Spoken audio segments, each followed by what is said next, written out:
অনন্যাদের মুখের উপর যোগ্য জবাব দিল কমলিনী। দলকে অপমান করল কমলিনী।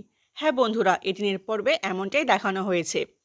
শত ঝামেলা অশান্তির মাঝেও কমলিনীর সংসারে এলো খুশির খবর। স্টার জলসার চিরসখা ধারাবাহিকে এদিনের পর্বে দেখা যাবে অনন্যারা এসেছে কমলিনীদের বাড়িতে। সে যেন স্বতন্ত্রকে বিয়েতে রাজি করাই সেই কথাই বলতে। অনন্যা কথায় কথায় সেই জন্মদিনের কথা তুলে নিজের হয়ে সাফাই দেয় যে সেদিন তারা ইচ্ছে করেই কমলিনীদের ভিতরে ঢুকতে দেয়নি, কারণ তখন তাদের বুবলাইয়ের জন্য বাড়ির অবস্থা খারাপ ছিল তাই। এরপর কথায় কথায় দল বলে সেই আসল কথাটি যার জন্য এই বাড়িতে এসেছে। এরই মধ্যে দল বলে কমলিনীদি তার সঙ্গে রেস্টুরেন্টে দেখা করতে যায়নি বলেই তাকে বাধ্য হয়ে এখানে আসতে হয়েছে। দল বলে কমলিনী যেন নতুন দাকে এবার ঘরবাসী অর্থাৎ বিয়ের জন্য রাজি করায়। দল আরও বলে নতুন দাকে শেষ বয়সে দেখার জন্য কোনো একটা মানুষ চাই। এমন সময় দল বলে তার মনে হয় এই বাড়িতে বুবলাই আর নতুন দাকে আসতে দেবে না। কিন্তু এই শুনে মিটিল বলে তাদের ভুল হচ্ছে। এই বাড়িটা নতুন কাকুর, কাকিমাদের লিখে দিয়েছে ঠিকই, কিন্তু এটা আসলে নতুন কাকুর, তাই সে যখন হোক আসতে পারে। এরই মধ্যে ঠাম্মি বলে ওঠে সে অনেকদিন ধরেই চাইছে নতুনকে বাড়িটা দিয়ে দেবে। এরপর বাড়ি কাদের কাছে থাকবে তার জন্য ভোট করার কথা বলে মিটিল। যেদিকে ভোট বেশি থাকবে সেই ব্যবস্থাই নেওয়া হবে।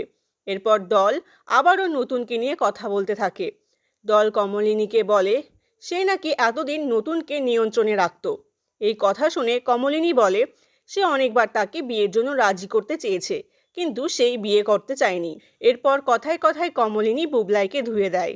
কমলিনী বলে সে সারাক্ষণ বউয়ের সঙ্গে ঘরে দরজা দিয়ে থাকে, তার বউ একটুও রান্নাঘরে যায় না, বর্ষায় তার মাথাটা খাচ্ছে, তাই এখন যা নয় তাই বলে যায়। এরপর কমলিনী দলকে বলে সে কোনো বিয়ের কথা নতুনকে বলবে না। এই শুনে অনন্যা তাকে নির্লজ্জ বলল।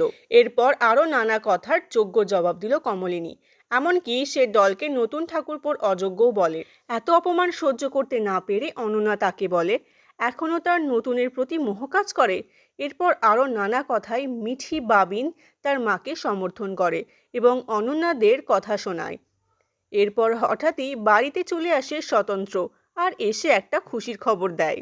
নতুন জানায় বুবলাইয়ের বিয়েতে তোলা বৌঠানের ফটো এক প্রতিযোগিতায় সিলেক্ট হয়েছে এবং তার জন্য সে অনেক টাকা পুরস্কার পাবে। তো বন্ধুরা, এই দিনের পর্ব ছিল এই পর্যন্তই।